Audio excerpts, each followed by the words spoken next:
Ladies and gentlemen, welcome back to the channel. Welcome back to another one of our weekly Q&A streams, which I feel like will be happening quite often over the next couple of weeks because it's international break. We're here.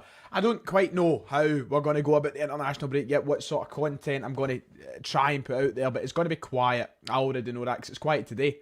Literally not an awful lot to talk about, but we're here and we're always here, and I'm happy to see some of you piling in. Hello to the chat, hello to the people who are watching at home. We're going to talk about the couple of things that have cropped up today, maybe recap the stuff that we spoke about yesterday on the channel as well, and ultimately talk to you guys, get your questions, give you my answers to those questions. I feel like this is better than just shoving out a 10-minute video on something that's quite mundane and something that's quite boring, really. Because what's the point? It's a boring video to watch. At least with a live stream, there's a bit of back and forth, a bit of ratata. There's something to try. But aye, we'll try. I've seen Axom talk an hour a day. Come on, pal. Aye. Different forms of content, though. And I'm not going to sit and talk to myself for an hour. Right? Just behave ourselves, right? And listen, I think this is one thing, and before we get talking, you know, I have had people before saying, oh, moaning about there being nothing to talk about, and blah, blah, blah. But, you know, there's with YouTube, it's not the ring light. I know I'm planning on replacing the ring lights soon, don't worry. The thing is with YouTube, and the thing is with what my channel's like, and you know, Celtic channels and Rangers channels, football channels, whatever, is I'm not just going to pop a 10-minute video out there for the sake of it if people aren't going to watch it. You know, if I know that it's a video that I wouldn't watch, I'm not going to put it out there. Because there's no point. There's no point in boring you. There's no point in giving you something that hasn't got my opinion filtered through it, or something that hasn't got entertainment filtered through it. So I'd rather do a live stream. I'd rather come on here for half an hour and talk to you about what I can and get some questions answered, have a bit of patter. You know, so we're here. Like and subscribe if you haven't. We'll get through this international break together. I might try one of the... If you remember the last international break, I actually tried something a bit different and done one of the quiz streams that I actually really enjoyed doing, to be quite honest. So we might bring that back, who knows. But we've got a couple of things to talk about. And should we start with what is in the thumbnail of tonight's live stream? And shall we talk about that US tour, which has been announced this afternoon by Celtic? I'm going to bring up the statement on screen so that we can look through it together. You know, I've not actually read it myself yet. I know the details of it, but I've not actually read through it myself. I've not had a look at it. So this is my first time alongside you guys reading this. So be honoured. I'll zoom into it as well. I was going to take a sip of my tea there, but I better zoom into this because I don't think you can read that. It's too small, isn't it? Ah, tea's beautiful, isn't it? Also, thank you to everybody that's that's commenting just now. We will get to the comments. Here was the statement released this afternoon by Celtic. Celtic Football Club is delighted to confirm the final pair of their 2024 USA Tour opponents this summer. First, the boys will go head-to-head with Manchester City in Chapel Hill, North Carolina on Tuesday, July 23rd. The University of North Carolina's Kenan Stadium will host the match against Pep Guardiola's men, with the sides only having met twice before in the group stages of the Champions League 2016-17. Blah, blah, blah, a wee bit about Manchester City. Where's the rest? Where's the other? Here we go.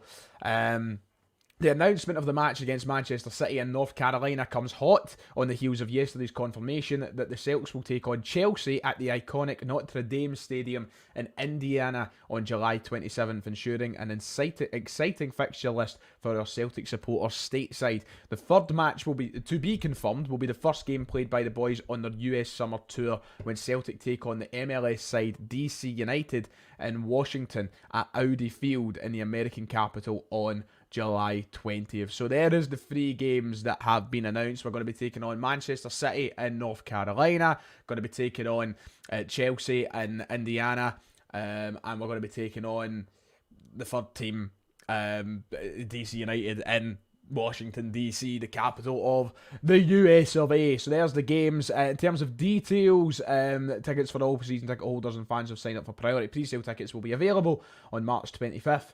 I don't imagine an awful lot of fans from over here will be attending said games. It would be class to, and if you are, I'm very, very jealous. I think it's more for the fans who are stateside, as the statement said. So Manchester City, Chelsea, DC United all in the US of A in 2020, summer of 2024. Very exciting, something quite different. You know, last year obviously we done the tour of Japan and Australia. I remember we done Australia. I pressed a button on my keyboard there. I've not knocked off the stream, have I? Good.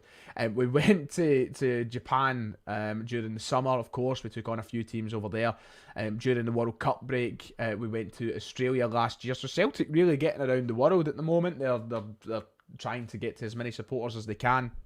It's good exposure for the club, I suppose. From a marketing point of view, it's good. Financially, I assume it's got a lot of benefit as well. However, will the money from said tour actually be put to use? Will the money from the gates and from the merchandise and from everything that goes hand in hand with this sort of tour of a country, will it go to signing players? Will it go to useful things? Or will it be kept in the chambers of Celtic Park, as every bit of fucking cash we get does? We'll just need to wait and see. But very exciting. I wanted to actually go and look at all the stadiums. I want to have a look at them because I have never actually seen any of said stadiums. So I want to actually have a look. Should we do it? I know what Audi Field looks like in Washington. So the first one's being played where? Right, let's see. Cannon Stadium in North Carolina. I've actually always wanted to go to North Carolina. I said this in my video yesterday. If you watched right till the end, you know how I have quite a romanticised view of America. And America's just I wouldn't live in America. Fuck that. But I have this like romanticised, kind of Hollywood view of America, and I just want to see as much of it as I can. I wish that I could go on this sort of tour, but sadly, I doubt I'll be unable to do that. Let me get this up on screen. Let me get my share screen back. Come on. Let's have a look at these stadiums together. So the first one is the one in North Carolina, Kennan Memorial Stadium in the University of North Carolina. Those university stadiums are massive, aren't they? Like, that's one thing I've always noticed about American sports. If you watch the college live, it's not letting me click on any images. That's great. Why is my Google doing this to me? But they're always huge, these college stadiums. They attract bigger crowds than some of the teams in, like, the NFL. For Pete's sake, like, it is a massive, massive venue that Celtic will be playing in when they head to North Carolina. There's a kind of a picture of it there. How many? 50,500. So it's smaller than Celtic Park, to be fair. Hopefully with the teams that we're playing, Manchester City, Chelsea or whatever, you'll start to see the attendances bump themselves up and there'll be a decent enough crowd. Where's the second place? The second place is Chapel Hill. So we'll play Chapel Hill and play Manchester City, North Carolina at Chapel Hill, and then we're playing in Indiana, aren't we, to play Chelsea? I've lost. The statement is just too long. It's too much words. Do you know what? Who really cares? Do you know what? We're not even going to look at the stadiums. I'm boring you. I know that. So there you go. The statement released this afternoon about that trip, about that tour of the US of A, Manchester City, Chelsea and DC United. I mean, it's one of those ones. I'm not going to cry about the fact that we might get beat off of Man City, that we might get beat off of Chelsea. We're playing teams that spend 100 times more the money that we do. It's a fucking friendly at the end of the day. But very exciting nonetheless. And good for the American. I know we've got a few people that tune into the streams and such that do live in America, and hopefully they'll get going, because it's not very often that if you live in America you get to watch Celtic. It's maybe like once in a blue moon you get the money together to travel over to Glasgow to come and watch Celtic. So very exciting for American supporters. I know there's a hell of a lot of supporters clubs across America, especially in the East Coast, where a lot of the Irish immigration took place. Your New Yorks, your Philadelphias, your Bostons, a lot of Celtic supporters around that neck of the woods. So, I know it's not quite over there. You've got games in India. But, listen, quite just a flight away. That isn't across the fucking Atlantic Ocean. So, there you go. That's the big news for today.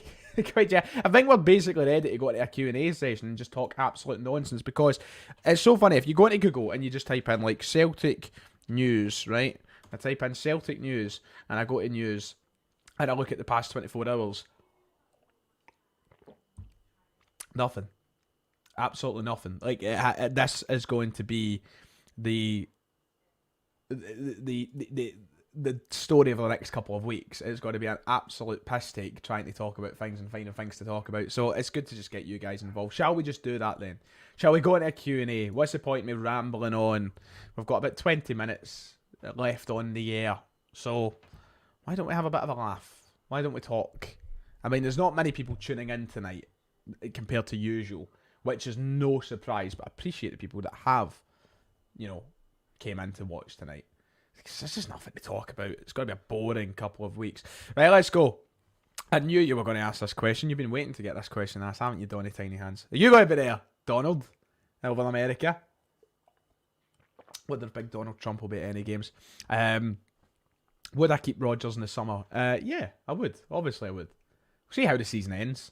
I think that there's obviously a very big few weeks to go, and depending how they go, I think opinions will form and opinions will change for every sort of Celtic fan. So, I'm happy with Rodgers because, I wanted him here in the first place, and I believe that it will get better. I have the faith deep inside of me that it will. Some people don't, but yeah, I would keep him in the summer.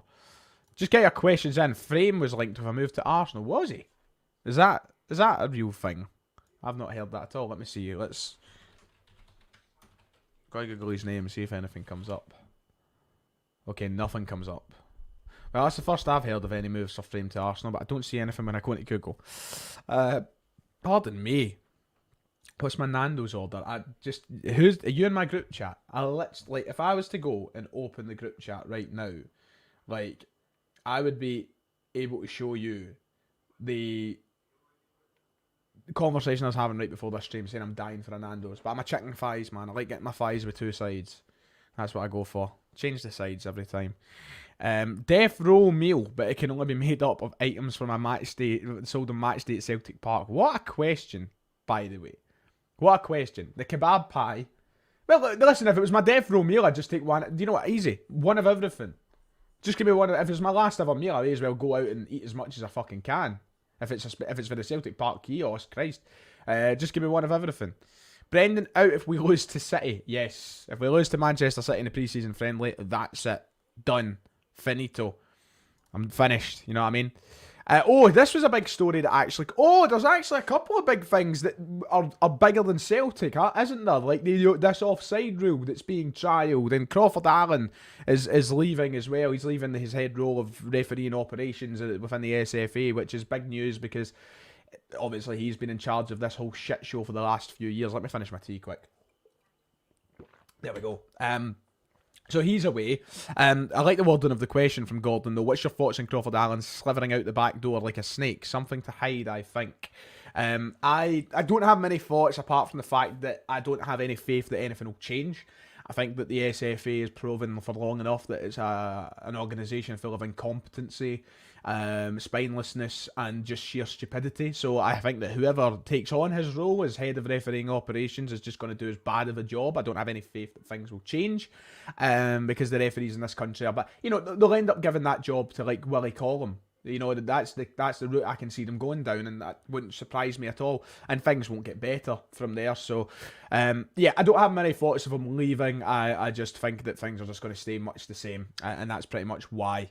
And also this offside rule thing, the trialling this Wenger rule that has been spoke about for a long, long time, and there's a potential for that changing very soon in terms of the whole game of football. I don't know what I think of it. I don't really. I just wanted it to go back to the way it was pre-VAR, The offside rule was the offside rule. It worked. And if there was a decision that was wrong, it was wrong. Human error and things that happened, it made football what it was. VARs came in, changed the complete trajectory of the game and the rules of the game. I've kind of lost touch with what the rules should be because they are so inconsistent. So I don't know what to think of all this offside stuff, but aye. Hi Helen, nice to see you. I saw your clip about the Celtic Rangers wrestling match. Looked good. Did you enjoy it? I did enjoy it. I'm loving it, my new wee job at ICW. And thank you to everybody who sent me some kind words and such about the first few shows. I'm now a permanent member of the team. I was only on a probationary with them. It was like a kind of test, but I am now permanent. I've been kept. They have enjoyed my work. I have enjoyed working with them. It's been an absolute fucking blast, and there's so much more to come. Sadly, I won't be at the next show because I'm in Philadelphia.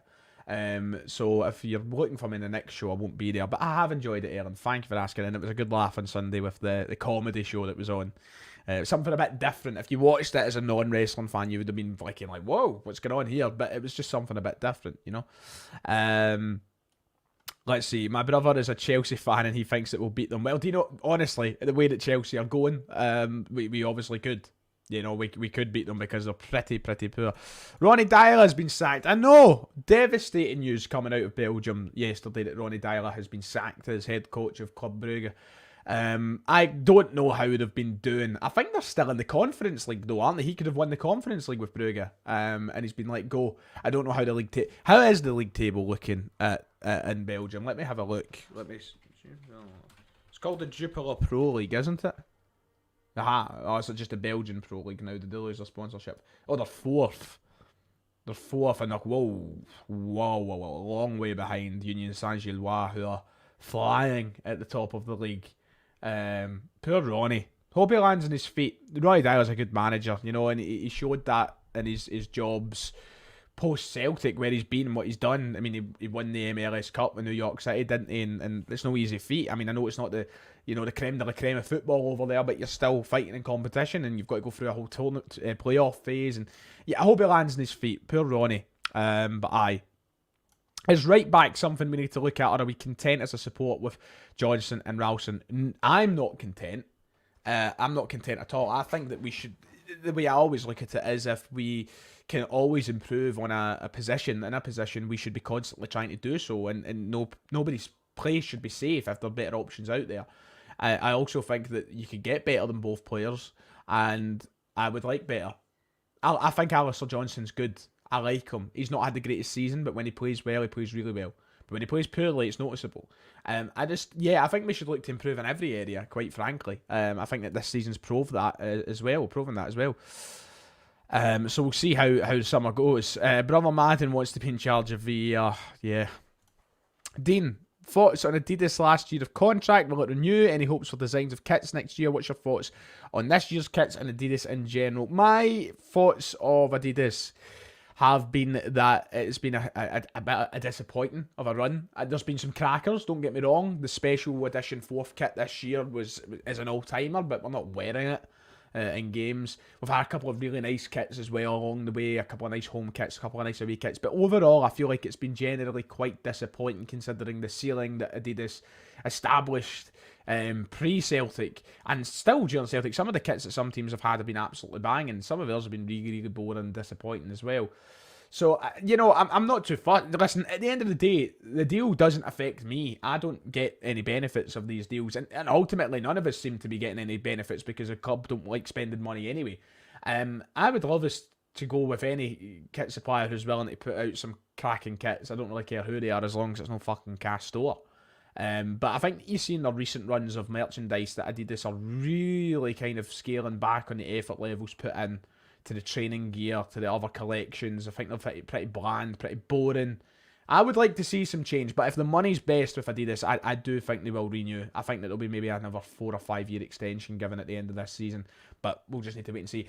Would people want us to go back with Nike? Maybe. It's been a long time since we've been with Nike. I think, 2014 was then? It's 10 years ago since we departed from the Swish. And then it was New Balance for a good while, and it's been Adidas for the past 5 years nearly. So, yeah, just need to wait and see.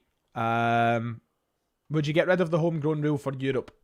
Yes and no. I'd maybe lower the criteria, but I think that there is an importance in trying to establish, for the sake of your own country, to get players established through your system. But at the same time, it obviously does make it difficult if you're not producing the goods, and if you're not, like, Scotland's not going to produce the same amount of great players as England does, for example. So it's a kind of yes and no from me on that question.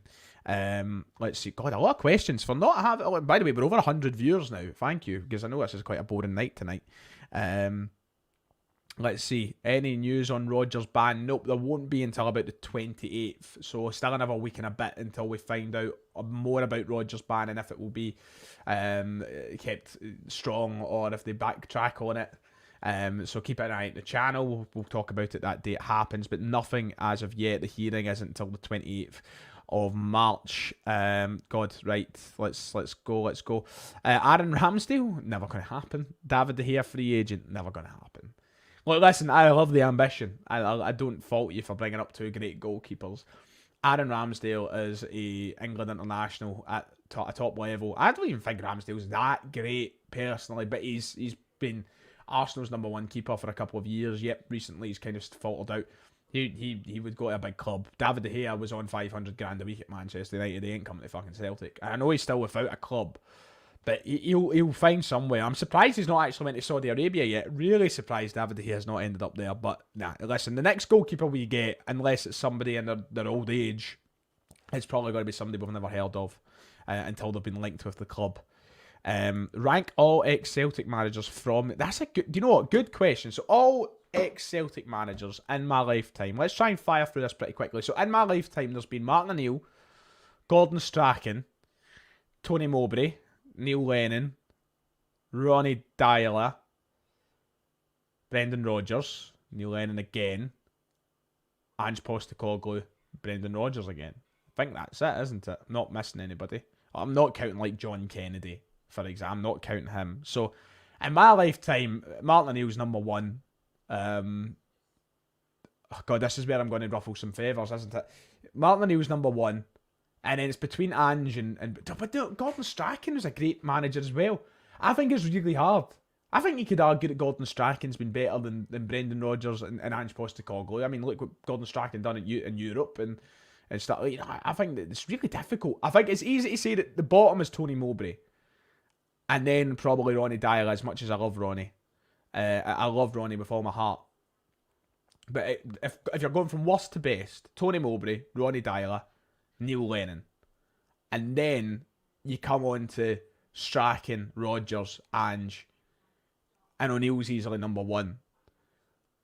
So I think it's pretty difficult to determine what the order is of the other ones. You know, I think when it comes to Rodgers, Ange, and Strachan, those three are really hard to rank because they've all got that. Ange played the best football out of them all. Brendan Rodgers has been the most successful out of them all. But Gordon Strachan took us further in Europe than them all. He won 3 in a row. I think that Strachan's probably number 2. I really do. I think that it's probably O'Neill then Strachan in my lifetime. And then Rodgers and Ange, then Lenny, then Dyler, then Mowbray. I think that's how I would probably rank them personally. But there's so many different ways to look at it. So yeah, far too dear. That's my opinion on the merchandise. Far too dear. What's a kit that everyone likes but doesn't tickle your fancy? Good question. What would I say? A kit that everybody likes. Just Celtic or just in general. If it's just Celtic, then I've grew on it a lot since. But do you know what one I've never been a huge... See Ange's first season, and we had the dark green away kit. I was never huge in that, and everybody seemed to love it. I thought it was pretty fucking boring, if I'm being quite honest. It had the big clover for the badge. Maybe that one. I like it, but everybody loved it. And I was like, okay, it's not that great. I don't know. Maybe people don't agree. If we win the league this season, do you think the board will back Rodgers and actually back the quality he's asking for? I don't have faith that they will, but they should be. This season, the story of how the season is unfurled should be the wake-up call for the board to go, okay, we'll back you, Rodgers. We'll put the money where your mouth is and we'll back you. But I don't have faith that they'll do that. I really don't. I honestly have no faith at all that they'll do that. Hoping there will be a solid away support. Man City can't even fill the empty ad, let alone a stadium in America. Listen, I love Man City slander as much as the next guy. Hopefully a lot of the Americans want to go. Because I think they're kind of banking on that. Matt O'Reilly not pictured in the promo for the USA tour. Is that telling us something? I don't read into these things. I've not actually looked at the promotional pictures, but I don't know if it's like a pre-filmed thing or something, or if it was just... I don't read into things like that. I really don't. But listen, I'm expecting O'Reilly to be gone in the summer anyway. Like, I've been saying that since the big chance to move in January. I'm expecting him to go. So it doesn't really faze me anyway. I don't want him to go, but I'm expecting him to go. Let's see. Gordon says O'Neill, Strachan, Rodgers, Ange. I think that's the exact way I'd put it as well. I think I agree with you, Gordon. I think that's the exact way that I would put it. Lenny, as low as that, he is the most successful. No, he's not. Lennon's not the most successful. No, he's not. One treble. It's not the most successful. Come on. But it's not like, I'm not disrespecting Lenny. I'm not. Like, he had a successful Celtic career as manager up until that last infamous season, right? I'm not disrespecting him. All I'm saying is that the people above him have been better. Martin O'Neill took us to a fucking UEFA Cup final. Won our first treble in, 35, 40 years almost. Martin O'Neill's clear. Brendan Rodgers won a double treble, basically a treble by the time he left. Ange was Ange, and I'm not disrespecting Lenny by any sense of the word. I'm not. Gordon Strachan was Gordon Strachan, of course. It's just how he falls for me.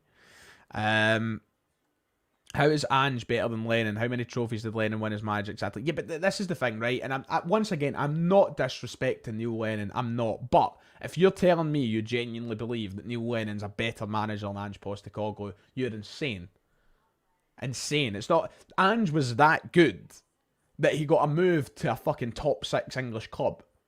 That's never happened in the history of our club. Never happened.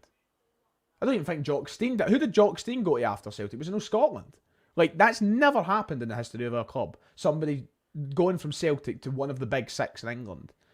Somebody's going to prove me wrong here and say that fucking, I don't know, Wim Jansen went to Liverpool.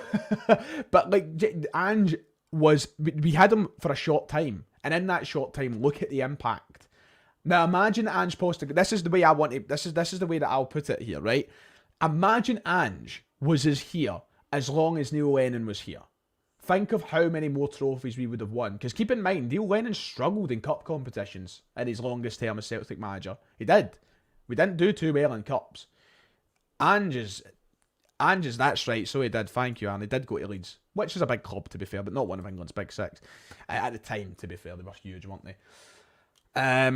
Lennon was a good manager. I'm not disrespecting him, but Ange is a superior manager in every sense of the word. The football we played, the just everything, the atmosphere around the club. Fucking think of it. It was incredible. And in all respect to Lenny, brilliant, but he's not as good a manager as Ange Postecoglou. It's as simple as that. Let's see. Let's fucking. Oh. I played for my team at Lennoxtown last week and Brendan was there. He's actually so wee. He still sits the cowboy hat though. He's a small man, to be fair. He is a small man. Why did Ronnie leave Celtic? I was only a kid when he did and I don't remember it that well at all. There was a lot of impatience in the support at the time, wasn't there? I remember loving Ronnie Dyler and I was gutted when he announced he was leaving the club. I was absolutely devastated. I was, 16 at the time? I think I was 16 when Ronnie Dyler left Celtic. Yeah, I was 16. And I loved him to bits, but I understood why it happened. I think there was a lot of animosity at the time that Rangers were coming back into the top flight. They had just beat us in the semi-final of the Scottish Cup. Shouldn't have happened. And we were not overperforming by any sense of the word. We were underperforming. He was winning titles, but I think he was doing the bare minimum. He definitely had the right ideas, and he was a fucking gentleman of a guy, but I think that he knew, the board knew, and the fans knew that if we were going to take it to the next step with Rangers coming back to the top flight, we had to make a change. I think that's realistically the story of what happened, to be quite honest. It wasn't like he was sacked, but I think that all parties knew that something had to happen. I don't think he had the same pull as what Brendan Rodgers did either when it came to set. Look, you look at the recruitment under Ronnie Dyer, and we were signing Carlton Cole and Colin Kazim Richards and Sadie Yanko and guys like that. There was not a clear vision of where we were going with Dyer in charge, and I think it just came at a time where we had to move on, really. That was pretty much it. Listen, I don't disrespect him as a player. He was a cracking player. I'm not even disrespecting my manager. I've said fucking millions of times. He was a good manager. He's just not as good as the other ones. It's not that big a deal, Ian. Come on. I've got a fucking top down the stair with Lennon 18 on the back of it. I still don't forgive him for what he done during the COVID season, though, and neither I should. But, aye. O'Neill went to Aston Villa, yeah, of course. Once again, not one of the big 6. Yeah. A lot of people fucking angry at me for ranking Lenny as low as I did. Like, my God. I'm not disrespecting him, but like, you got to remember as well, a lot of Lennon's time in the Celtic job was spent when Rangers weren't even in the league. So, like, I'm not saying it was bad. I mean, look at what he done. You got us to the last 16 of the Champions League. How many managers have done that? But I just think that for pound, if you're talking about sheer managerial quality, there's a reason that Rodgers has managed in the Premier League with Leicester City, won the FA Cup, finished in the top 5. There's a reason that Ange Postecoglou is at Tottenham Hotspur competing for Champions League football. There's a reason that Martin O'Neill went to Aston Villa and done as well as he did. There's a reason why Gordon Strachan has had a very long and fruitful managerial career. And there's a reason that Neil Lennon hasn't really done anything outside of Celtic. If you're trying to tell me that he's better than any of those managers, I think that you're talking absolute nonsense. Sorry. It's just my opinion. It's just my opinion. I think Lennon would agree with that. Honestly, I think he would. Nah, how am I joking? He's a bit of a narcissist there, Lenny, isn't he? I do love him, right? Jesus. God. I have made it clear my views in the past because he was a dick. Should have walked. Well, I'm not getting back into it. We left it in the past.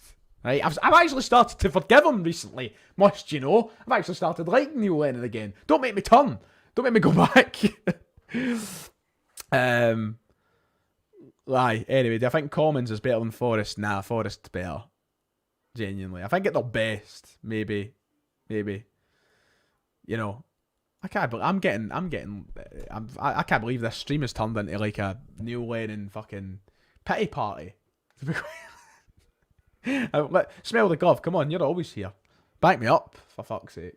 Rather than, you know. Aye. And actually, we've actually got over the half-hour mark, and most of it has been ranting about fucking Neil Lennon and other managers. Look, listen, what can I end in saying, right?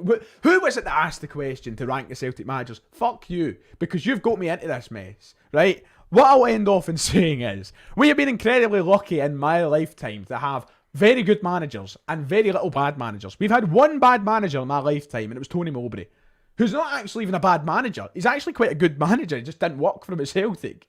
I like Tony Mowbray. I think he's a good coach, and God bless him as well, because I know he's ill at the moment. So I hope he's doing well, and I wish you the best, Tony. But we've been very, very, very lucky that we've had some good managers, and I'm happy about that. Right? Just not that deep just because I'm ranking some above the other. We all have personal opinions. Football's subjective, for crying out loud. There we go. That's how I'm ending the stream before I end up getting fucking cancelled or something. Right. Thank you, ladies and gentlemen, for watching tonight. I've appreciated it, especially in this quiet time. We will be back on the channel tomorrow, hopefully, with a video. These streams will probably be more regular throughout the international break as well. So, please make sure to check out. Please make sure to support the channel throughout this international break. So, I appreciate y'all. Love y'all. God bless y'all. And I'll see you next time. Cheerio. Bye-bye.